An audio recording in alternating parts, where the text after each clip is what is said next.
This is the new Apple Mac Studio with the M1 Max SoC. And this is the maxed out 16-inch MacBook Pro with also the M1 Max SoC.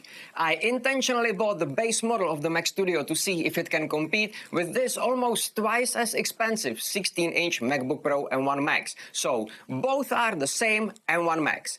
Mac Studio has 24-core GPU, while the MacBook Pro has 32-core GPU, 500 gig SSD versus 1 terabyte SSD. And most importantly, Mac Studio has 32 gigs of memory, while the MacBook Pro has 64 gigs of memory. So, can the $2,000 base model Mac Studio compete with this $3,900 monster? Let's have a look at the memory performance. Apple claims the M1 Max should be capable of 400 gigabytes per second of throughput. So let's have a look what I measured. As you can see, results are almost identical between the 32 gig Mac Studio and 64 gig MacBook Pro. Maximum throughput was 252 gigabytes per second. So for sure, these numbers are far higher than on any desktop PC. For example, Intel i9 12900K with DDR5 5200 memory can achieve at maximum 81 gigabytes per second. So the M1 Max has 3 times more the bandwidth. And same i9 with DDR4 3600 MHz memory can achieve only 59 gigabytes per second, so 4 times less than the M1 Max. Okay, what about photo editing in Affinity Photo? The built-in benchmark shows almost identical results, with the exception of the raster GPU performance, where the M1 Max in the 16-inch MacBook Pro is 15 times faster than in the Mac Studio. So 15% more performance while having 33% more cores. Not good scaling here for the MacBook Pro, and later in this video I will explain to you why is it so. What about 3D production? I use SideFX Houdini and Redshift Renderer, which is not yet released for Houdini 19 optimized for Apple Silicon. So I run the Redshift built-in benchmark. Here, the 24-core GPU cores in the Mac Studio needed 17% more time to render than the 32 GPU cores in the 16-inch M1 Max MacBook Pro. So again, not good scaling for the MacBook Pro. Let's focus now on video editing performance. People who work with Blackmagic RAW footage will get absolutely the same performance. 29 FPS on CPU and 200 FPS on GPU processing, measured on 8K 12:1 compressed BM-RAW files. DaVinci Resolve Candle test, which you can download in this video description, showed the Mac Studio is 9% slower in 6 TRN nodes, 21 FPS on Mac Studio versus 23 on the MacBook. And in 66 blur nodes, the Mac Studio achieved 11 FPS versus 13 FPS on the MacBook. So Mac Studio is 15% slower. So again, same story here with the bad scaling of the 33% more GPU cores in the 16-inch M1 Max MacBook Pro. Okay, so what about people who work with RED RAW files? I prepared 1 minute 40 seconds long video project of 8K RED footage. Export to 4K ProRes 422HQ took the Mac Studio 18% longer. Same project exported to 4K H.265 took again 18% longer. What about Canon R5 8K users? 36 seconds project of 8K R5 RAW footage exported to 4K ProRes 422HQ, the Mac Studio finished in 72 seconds. The MacBook Pro in 69 seconds. So the Mac Studio needed just 4% longer time. Same project exported to 4K H.265 took 7% longer on the Mac Studio. So here is the difference between the Mac Studio and the 16-inch M1 Max MacBook, even smaller. But video editors often work with mixed footage, so I prepared project with some 6K Blackmagic RAW, 4K ProRes, H.264 and 5 files, some EXRs and PNGs.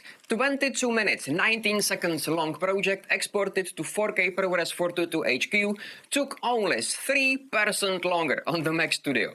Same project exported to 4K H.265 took 18% longer. Okay. It's clear these M1 Apple Silicon monsters shine in production with compressed H.264 and HAVC footage. So I prepared 43 minutes long project of only H.265 10-bit 422 footage. Export to ProRes 422 HQ took 9% longer on the Mac Studio. Export to H.265 took 16% longer. What about video editors who work in HDR? Analyzing 2 hours and 10 minutes worth of H.265 10-bit 422 footage, the Mac Studio did 2% faster than the 16-inch M1 Max MacBook Pro. And do you know why here the Mac Studio won, even with 33% less GPU cores? Because Apple for the first time developed a computer with proper cooling system. Eureka! The M1 Max in MacBook Pro is throttling down due to high temperatures because of the small body. That's easy like that. I really tried to push the Mac Studio behind its limits. I connected 4 high-resolution displays, had open all available applications at once, maxed out the CPU, GPU and memory.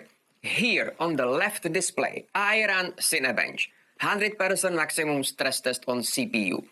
On the middle display, I ran GFX Bench, the same but maxing out the GPU. On my OLED on top, I ran my past DaVinci Resolve project with color grades. On the right display, as you can see, I am running Redshift Renderer benchmark, so I really maxed out the whole system. I can't imagine heavier workload you could throw at this Mac Studio. And guess what? The Mac Studio was running at the maximum frequencies the whole time. I was not able to bring the Mac Studio to throttle down its frequencies at all. Unbelievable. And all the time the fans were absolutely silent, running around 1300 RPM. I never saw a computer which would be able to handle this. Darling, I'm talking about the base model, the cheapest Mac Studio, $2,000. I spent last few weeks deeply testing the whole current Apple Silicon lineup, all available MacBooks from MacBook Air M1 to M1 Max, the new Mac Studio base model and also the M1 Ultra model, 2019 Mac Pro, and also for fun, currently fastest Hackintosh with Intel i9 12900K and RX 6900 XT. So if you don't wanna miss comparison of all those MacBooks and Macs, make sure to subscribe to my channel and enable all notifications. So, the base model Mac Studio compared to almost twice as expensive maxed out 16-inch M1 Max MacBook Pro was up to 18% slower in some tasks, but also up to 16% faster in another ones. So, for those who don't need a laptop, I would for sure recommend getting the Mac Studio base model. It's a tiny monster. Wait for my deep testing of the M1 Ultra Mac Studio. And if you would need any help with your Apple Mac, Windows or Linux computer, I offer 101 video calls and remote sessions to your computer on my Patreon and my Morgonaut.cloud website. Links are in this video description.